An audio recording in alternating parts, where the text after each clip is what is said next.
Point পেয়েছি। Score আমার কাছে ইম্পর্টেন্ট নয়, 1-0 হলেও আমি এতটা খুশি হতো। 5-1 তাই হয়েছি।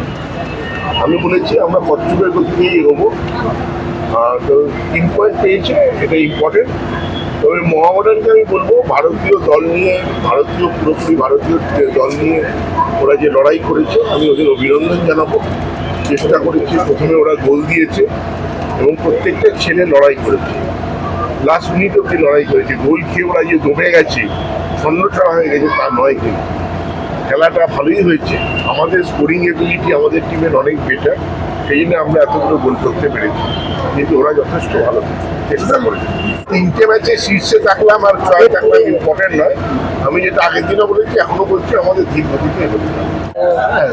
অপশন তো বড় প্লেয়ার, ভালো প্লেয়ার, তবে যেটা মানতে হবে এটা বিদেশিহীন ডিফেন্স ছিল। তো ভালো টিম শক্ত টিমের সঙ্গে যখন খেলবে, ভালো খেলবে, তখনই সেটা ভালো খেলা হবে। মোহনবাগান খেলেছি ঠিক আছে, কিন্তু আমাদের ভালো টিম শক্ত টিমের সঙ্গে যখন গোয়ার সঙ্গে খেলবো, জামশেদপুরের সঙ্গে খেলবো, তখনই খেলা খেলতে হবে। কিন্তু বিদেশি নেই কোনো টিমটাই, তারাও যে লড়াই করলো, এই জন্য আমি ওদেরকে সাধুবাদ জানাবো। আজকের ফলাফলের যে মার্জিন, সেটা কি আগামী দিনেও?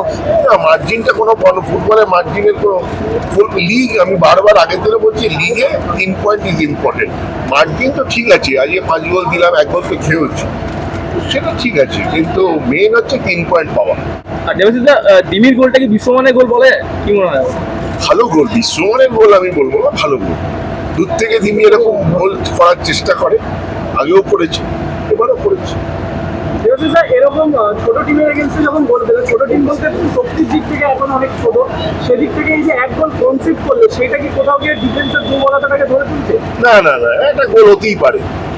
আপনি যেটা বললেন এটাও একটা খুব বড় কারণ। মোহামেডান কর্তাদেরও আমার মনে হয় ভাবার সময় এসছে যে এই যে আমাদের একটা জিত, কোথাও না কোথাও আইএসএল খেলতে হবে।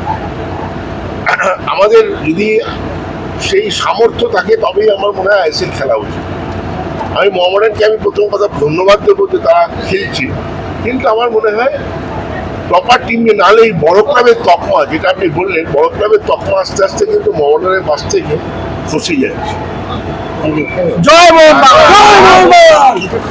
এটার কোনো মানে হয় না, এটা এক্সকিউজ দিয়ে লাভ নেই। ওরাও অনেক স্পন্সার পেয়েছে একসময়, ঠিক আছে? ময়দানে বাঙালি প্লেয়ার নেই, তাই জন্য performance is the last word. আজকে যখন ওরা আই লিগ থেকে উঠেছিল আইএসএল, তখন তো প্লেয়ার খেলেছিল, একদমই তাই। তাহলে যুবভারতীতে আবার সাম্বা ঝড় অনেকদিন পর দেখা গেল। টিম ভালো খেলছে, এইটা সবে শুরু। এটা ছোট লিগ, তাই প্রতিটি ম্যাচে জিততে হবে। একটা ম্যাচে বৈষম খেলে পরের ম্যাচগুলো ডিফিকাল্ট হয়ে যাবে। আসলে ছোট লিগ তো, বড় লিগের কয়েকটা গ্যাপ থাকতে পারে, কিন্তু ছোট লিগ খুবই টাইট টুর্নামেন্ট। রফসান অ্যাটাকিংয়ের দুটো প্লেয়ার দেখা যাচ্ছে, এই যে ছন্দ, একটা দুরন্ত ছন্দ, মানে এটা এখনো সবে শুরু। ছন্দ লাস্ট অব্দি থাকলেই বলা যায় দুরন্ত ছন্দ। তবে টিম ভালো খেলছে, গোল মিস করেছে, কিন্তু প্রচুর গোলের চান্স পেয়েছে, এটাই ভালো লাগে। গোলে ডাউন হওয়ার পর এরকমভাবে গোলে ডাউন একটা অ্যাক্সিডেন্টলি গোল হতে পারে, সেটা ভালো লাগে। আর ডিমির গোলটাকে কি বলবো? ভালো গোল, ডেফিনেটলি ডিমি ভালো। আর ডিমি এই সিজনে অনেক ভালো খেলছে, অনেকটা ঝরিয়েছে, দৌড়াদৌড়ি করছে। আজকে রফসানকেও দেখা গেল অনেকটা সপ্রতিভ মহিমায়, কি বলবো? রফসান আগের ম্যাচেও ভালো খেলেছে।